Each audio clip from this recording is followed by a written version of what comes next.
New review, everybody. This should be longer than usual.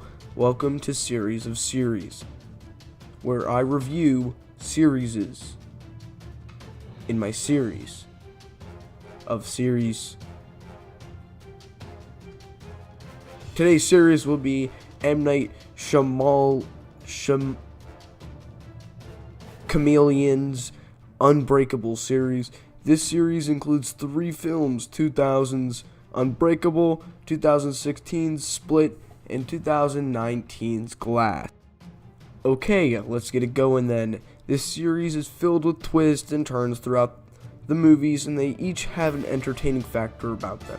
Whether it's the way each person speaks, or if it's the slight humor Hedwig carries, one of the characters that's an adult but it plays the personality of a 9-year-old child. This is a big factor of the movies because this boy doesn't have a phone. How will he subscribe to PewDiePie without a phone?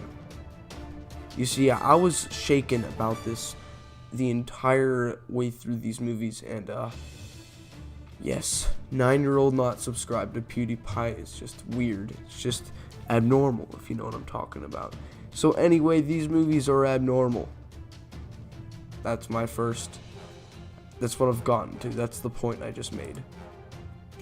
Anyway, each movie has a personal distinction of what life is really like. So, anyway, first movie, Unbreakable, is focused on Bruce Willis's character David Dunn, as he is in a train accident, but it doesn't kill him or leave a scratch on him, even though everybody dies in the train accident. So he has this power to be unbreakable. He can never be injured. And I love the soundtrack of this movie because it was simple, and there was only one scene that I think they had like 8 instruments blaring in the background. Anyway, Bruce Willis hangs around Samuel L. Jackson's character Elijah Wood, a person that is super smart and is in love with comic books and has this disease where his bones break easily. Together they talk about comic books and David's power, and yeah, no spoilers for this review, the ends are very twisty. The movie carries detail through every scene, and you are brought hate to hateful characters and love to lovely and loveful characters. It did carry some bad quality though. It was a little boring, and I thought they should have had different shots. Some shots lasted like, camera shots. Anyway, some shots lasted really long as a minute, and I kind of wanted to see different shots throughout the thing, so it was pretty disappointing to see they just do the same camera shot over and over again. I feel like M. Night Chameleon could have been doing some good stuff with the camera angles, so that was sort of disappointing, but I kind of see what he was trying to get at with the sort of suspenseful kind of, So, anyway, second movie,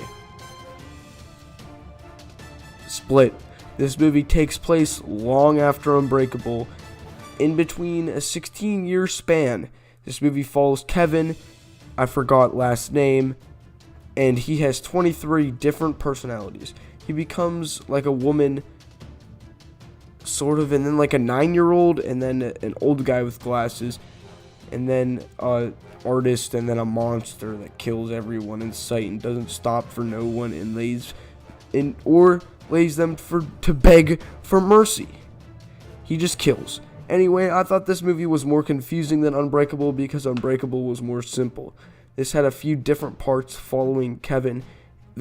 Then he captures these girls and this old lady, and then one girl's childhood. That made no sense to me. Let me rephrase that. I didn't really like how they kept going through so many flashbacks and stuff. They had like too many different perspectives. Like they would be focused on Kevin, then they would be focused on this old lady that's like researching Kevin's disability, and then they're focusing on these girls Kevin captures, and then this one girl's childhood. So yeah, I thought they could have taken out the childhood, or maybe put like signs in there that told how her childhood took place, because the childhood was a very important part of the movie, but I don't think they should have shown it. Anyway, as I said before, Kevin's urge personality, Dennis, captures 3 girls and locks the door so they can't escape. Then they hear tell of a beast from Dennis and Patricia, the woman, and they try to escape, but there's consequences to trying this by Dennis. And in all, I thought this really had a good storyline, a good twist ending, and good character development, and good actors. Last movie. This is it. The Bad Boy, the finisher. The last movie of the series.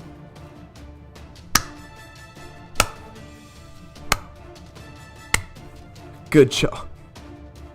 Good job. To finish this movie off, not even the movie, the series, Glass follows Samuel L. Jackson and David Dunn and Kevin all together in a mental institute. Sammy, who is Samuel L. Jackson, is this mastermind, and it is the funniest thing ever.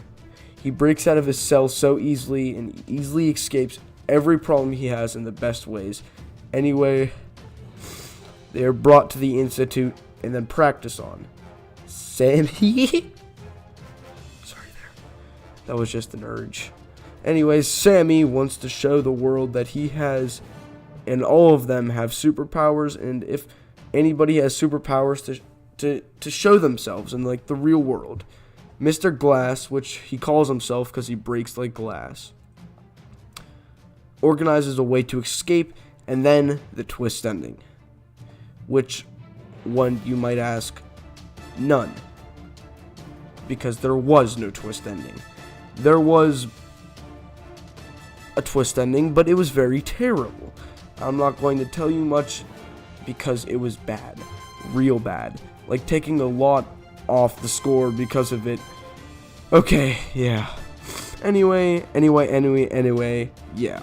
The beginning was good and enjoyable, and then the ending ruined the entire movie. In all, I thought this series was pretty good. Glass ruined it, and I still do consider seeing the first 2 movies because they were very good. They are each rated PG-13, and yeah. 6 out of 10 for Unbreakable, 8 out of 10 for Split, and 3 out of 10 for Glass. Please subscribe and like for more content. The notification button, hit it, and there will be more series of series, so watch out.